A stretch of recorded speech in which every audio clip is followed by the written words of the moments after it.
matapos ang nakakabiglang pag-camping ng orders sa grupo ni na X. Ngayon naman ay i-reveal na natin ang Chapter 205 at 206 ng Sakamoto Days. At sa wakas, masasaksihan na natin ang tunay na layunin ni Uzuki. Ano nga ba talaga ang kanyang balak? Lalo na't idiniklama na niya sa publiko mismo ang pagkamatay ng chairman ng JAA na si Asaki. At sa videong ito, dito nyo matutunghayan ang simula ng kaguluhan, isang nakakabiglang proklamasyon, isang shocking twist, at matinding sagupaan. Kaya naman, this is Mr. AI Anime at wag na nating patagaling pa. Let's go! Nagsimula ang chapter kay Uzuki na nagsasalita. Noon daw, maraming organisasyon ng mga assassin sa Japan, pero ang JAA ang naging pinakamakapangyarihan sa lahat, salamat sa palihim na pakikipagsabuatan nito sa gobyerno. Dagdag pa ni Uzuki, lahat ng mga journalists, scholars at activists na nag-criticize noon sa gobyerno, mga makapangyarihang oposisyon na kandidato, mga miyembro ng ruling party na nagpapalaganap ng kontrobersya, mga bureaucrats at law enforcement officers na may alam sa mga state secrets, lahat sila ay pinapadispose ng gobyerno gamit ang JAA. Kapalit ng mga trabahong ito, nakakatanggap naman ng JAA ng napakalalaking subsidies at privileges. Pinafund pa sila mula sa defense budget, classified public security spending, at mga pondo na inililipat bilang developmental assistance para hindi mahalata ng publiko. Nakakatanggap din sila ng suporta mula sa malalaking corporations na palihim na nakikipag-cooperate sa gobyerno. At dahil sa mga funding na ito, nag-evolve ang JAA bilang isang legal at government-sanctioned organization. Ngunit kasabay nito, unti-unting lumaki ang dependency ng gobyerno sa kanila. Kung dati ginagamit lang ang JAA para sa kagustuhan ng gobyerno, sa paglipas ng panahon ay dumating sa puntong mismong gobyerno na nga ang natatakot at nagdedepende sa kapangyarihan ng JAA. Matapos ang paliwanag ni Uzuki tungkol sa kasaysayan ng JAA, sabi naman ni Haruma, dahil flashback pala ang esenang iyon, kung makukuha natin ang JAA, hawak na rin natin ang mismong gobyerno. Pero sa ad ng Carolina Reaper, sa ngayon, maayos naman ang function ng JAA at ng gobyerno. Ano ba ang gusto mong makuha, Uzuki, sa pagsira ng kasunduang ito? Sagot ni Uzuki, wala akong gustong makuha. Gusto ko lang sirain ang kasunduang ito. Bahala na ang mga tao kung paano nila aayusin. Pagbalik sa kasalukuyan, nagulat ang lahat ng i-broadcast ni Uzuki ang ulo mismo ng Asaki. Sabi ng mga tao, ano yan? Totoong ulo ba yan ng tao? Na-hijack ba ang signal? Naguguluhan sila kung anong ibig sabihin ng Reborn JAA o bagong JAA. Dito nagsalita si Uzuki. Pasensya na, ngayon ko lang ipapakilala ang sarili ko. Ako ay X. May mensahe ako para sa lahat ng tao sa Japan. Hindi ako sanay sa public speaking kaya medyo nakakabahan ako pero gusto kong ipaalam na may mga assassin dito sa Japan. Kung isasama natin pati ang mga amateur, umabot na sila ng halos 10,000 assassin. Ayon naman sa note, nasa 400 lamang ang professionally licensed assassins mula sa JAA.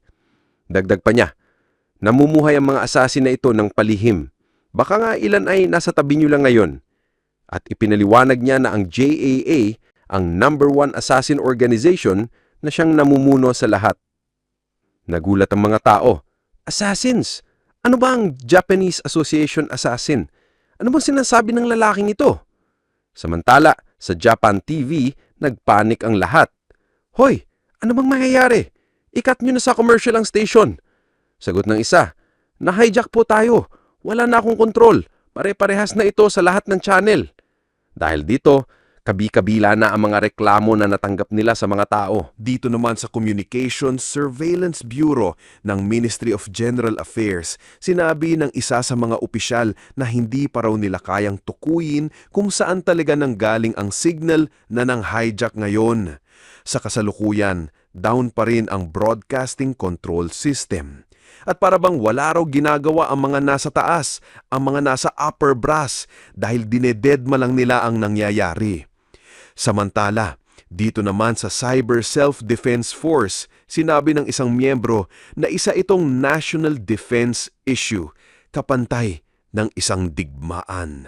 Kaya't nakakapagtaka kung bakit wala pa ring tugon o responde mula sa gobyerno. Napaka-weird at kahina-hinala raw talaga. Dito naman sa Office of the Prime Minister, pumasok ang isang lalaki sa silid. Prime Minister, isa itong emergency, wika niya. Napakarami na raw nilang natatanggap na tanong mula sa iba't ibang ahensya at local governments, subalit laking gulat niya nang makita na wala na ang Prime Minister sa silid. Balik naman tayo kay Uzuki, ayon sa kanya. Ang mga assassins gaya namin ay kumikilos ng palihim. Pumapatay kami para sa mga rason na hindi ipinapaliwanag. Kami ang nagpapanatili ng order sa underworld. Ngunit tanong niya, pero kayo, mga tao, karapat-dapat ba kayong protektahan? Naroon ba ang halaga na isakripisyo namin ang aming buhay para lang sa inyo? Dagdag pa niya, noon daw ay gusto niyang bumuo ng isang mundo kung saan ang mga mabubuting tao ay mamumuhay ng tahimik at masaya. Pero may na-realize siya na ang pagiging mabait ay isang ilusyon lamang, isang bagay na minementena ng mga may pribilehyo. Dahil ang karahasan ay likas na nasa kailaliman ng bawat tao. Kaya't sabi ni Uzuki, ang pagpapatuloy ng mundong ito, ipapasakamay ko na mismo sa inyo. Napakalalim ng mga mensahe ni Uzuki, mga kaibigan.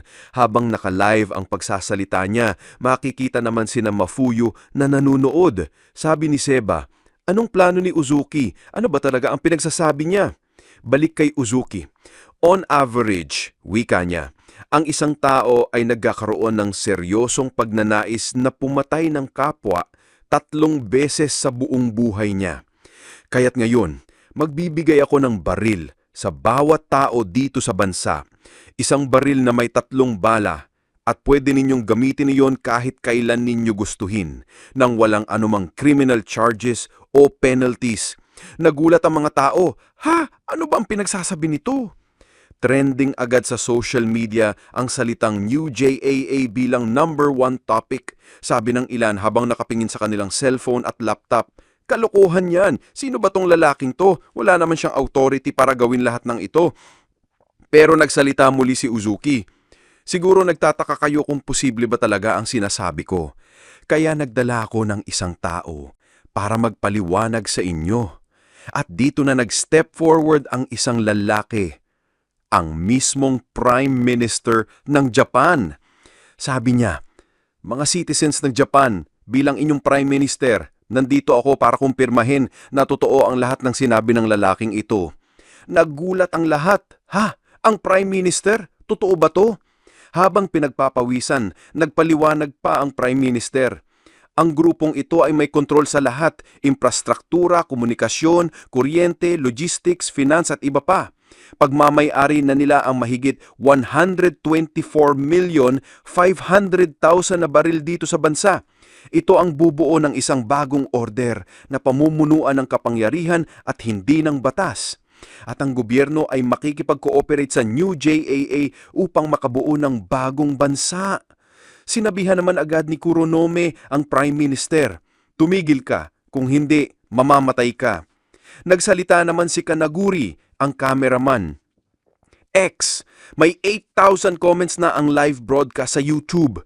Sabi ni Uzuki, magre-respond ako sa ilan. Akira, piliin mo ang mga comments mula sa Japanese users. Kaya't sabi ni Akira, may nagtanong dito, ang username ay Fully Ripe Mochi. Paano mo i-distribute ang mga baril? Sagot naman ni Uzuki na maglatagay daw siya ng distribution center sa mga JAA locations sa buong bansa. Kailangan lang daw ng mga kukuha ng baril na magdala ng kani-kanilang individual card number sa mismong lokasyon sa araw ng scheduled distribution sa kanilang area. May nagsalita naman mula sa isang account na may pangalang Party Fatso na nagsasabing wala raw karapatan si Uzuki na idamay ang mga inosenteng mamamayan sa kanyang terrorist activities. Ngunit sagot ni Uzuki, wala nang inosente sa bansang ito. Ang simpleng pamumuhay sa ilalim ng ganitong sistema ay sapat ng dahilan para masabi kong walang inosente rito. Matapos noon, tinanong pa ni Adkilkil Baby kung alam pa ba ni Uzuki ang mga rules.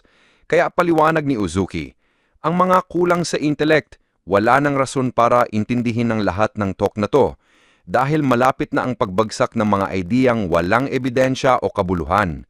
Ang Japan ay magiging isang uri ng elective society, isang lipunan kung saan mismo ang mga tao ang magdedesisyon kung mabubuhay sila o mamamatay, o kung sila mismo ang papatay. Habang pinapaliwanag ito ni Uzuki, nakatutok ang lahat ng tao sa livestream. Dagdag pa niya, kahit ang isang taong nabuhay sa normal na pamumuhay ay darating pa rin sa impyernong ito. Welcome sa isang magulo pero malayang lipunan. At kung sa kabila ng lahat ang lalabas ay mga aksyon na nakabase sa kabutihan, ayos lang din. Dahil kung ang kabutihan ng mananaig, kung walang magre-resort sa karahasan, kahit na binigyan ko ng rason para pumatay ang mga tao, kung ganon, ang mundong minimithi noon ni Rio ay tuluyan ng mangyayari. Balik dito kay Oki. Habang ipinapakita niya ang kanyang cellphone sa livestream, sinabi niya, "Ayan, mula ngayon, ang bagong JAA na ang mangunguna sa gobyerno." Kaya napasabi si Shin, "So, ito pala ang tunay na objective ni X." Tinanong naman ni Sakamoto kung Oki kung bakit siya nakikipagsabuatan kay X. Sagot ni Oki, "Marami akong dahilan, pero ang pinakaunang dahilan, malapit nang matapos ang era ng mga assassins." Nakikinig lang si Sakamoto habang tuloy ang paliwanag ni Oki. Salamat sa makabagong surveillance systems, mas nagiging mahirap magsagawa ng assassinations. Dagdag pa, tumataas ang gastos ng operations pero taon-taon ay bumababa ang demand. Ibig sabihin, ang business model mismo ay wala ng silbi. Ngayon, dahil sa pag-usbong ng mga legal alternatives tulad ng information warfare, cancel culture, at pagpapakalat ng fake news, ang mga dating kliyente na sana ay kukuha ng assassins, mas pinipili na lang nila ang mga alternatibang ito. Sa bansang kung saan ang karahasan ay hindi na nagiging solusyon sa lahat ng problema, si X ang nakikita naming susi para sirain ng ilusyon ng law and order. At siya rin ang susi para maibalik ang Age of Assassins. Kaya sabi ni Sakamoto, sa madaling salita, gusto mo lang panatilihin ang assassin business. Sagot ni Oki, oo, mahal ko ang assassinations. Kaya nasabi ni Shin at Hasegawa, ang taong to, sira na talaga. Ngulit dagdag pa ni Oki, gustong-gusto ko ang pagpatay at ang kapangyarihan. Ang gera, pagbuksa, assassinations, kapangyarihan, lahat yan ay nabubuo gamit ang puwersa. Ang mga batas, dekorasyon lang yan para magmukhang maayos ang lahat sa mata ng publiko. Ang totoo, ang mundo ay nabuo sa karahasan. At sa food chain, ang assassin ang nasa tuktok. Sagot naman ni Sakamoto, naniniwala ka na ang mundo ay nabuo sa karahasan. Kasi yan lang ang klaseng mundo na alam mo. Ngunit tumawa si Oki. Ha, makatawa. Ngayon, nagsasalita ka pa ng ganyan na isang kambagong salta. Tandaan mo, kahit anong mangyari, ang mga panalo lang ang makakabitaw ng huling salita. Sabay tinignan ni Oki ang kanyang reload at nagsabing, oras na magtrabaho. Order members, 3 minuto dapat tapos na kayo. At wala akong overtime pay na ibibigay. Sabi ni Oki, hindi mo ba nakukuha? Wala na yang silbi pa ngayon. Wala na bang mas mahalaga pang bagay o taong dapat mong alalahanin ngayon? Isang salita na gumulat kay Sakamoto. Dagdag pa ni Oki, ayon sa Article 23 ng JAA Bylaws, hindi pinahihintulutan ang pagpatay sa mga sibilyan o bystanders. Pero luma na yang batas na yan. Nawala na yon sa bagong rehimen ng JAA. Dito naintindihan ni Sakamoto kung ano ang pinapahiwatig ni Oki. Samantala, nilipat naman ang eksena kay Aoi. Tinanong siya ni Lu kung ayos lang ba siya. Nagpasalamat naman si Aoi sa concern. Sabi ni Lu, ibang klase talaga yung broadcast kanina, pero huwag kang mag-alala kasi ang boss at si Shin ay babalik din rito. Habang nag-uusap sila, may biglang pumasok na lalaki sa store. Nabanggit pa ni Aoi, tama ka Lu, wala nang point para mag-alala ng husto ngayon. Ngunit mga kaibigan, sa pagsalubong ni Aoi At nang sabihing welcome sa lalaki, bigla na lang, boom! Isang napakalakas na pagsabog ang yumanig sa buong store. Palabambar ang nakapasok at ang pagsabog na yon ay naka-video pa mismo. Ipinakita ito ni Oki kay Sakamoto, bagay na lalo pang gumulat sa kanya. Nag-flashback agad sa isipan ni Sakamoto ang mukha ni Aoi. Sabi pa ni Oki, 3 minuto na. Galit na sigaw naman ni Shin, walang yaka! Nag-aalala sina Hishiki at Big Sakamoto. Hoy, Sakamoto! Mag-ingat ka! Sapagkat nablangko na si Sakamoto, mga kaibigan. Sa mismong sandaling iyon, mabilis na lumapit si Oki. Papasaksak na kay Sakamoto. Sabi pa niya, paalam! Buti na lang mabilis na nakarating si Kindaka at nailigtas si Sakamoto. Nagulat si Oki at sa isang iglap, tinutukan naman ng weapon ni Yotsumura ang kanyang leeg. Mariin pa nitong sabi, huwag kang galaw, Oki. Nagulat si Shin. Sa isipan naman ni Shishiba, so buhay pa pala siya. Oo mga kaibigan, buhay pa si Yotsumura. Sabi naman ni Kindaka, tama na yan. Magpakita kayo ng respeto, mga rookie basagulero. Grabe, dumating na mismo ang nangunguna sa order noon, ang mismong founding members ng order para pigilan si Oki. Man, what a chapter!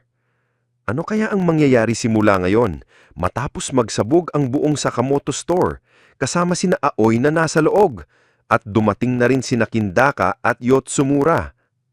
Well, isang intense at matinding bakbakan ang tiyak nating matutunghayan sa susunod na chapter. At dito na nating tatapusin ang video na ito sa last panel na yan. Kung nagustuhan nyo ang video, don't forget to like, comment at subscribe para updated kayo sa mga susunod pang uploads. Maraming salamat! This is Mr. AI Anime and see you again sa next video.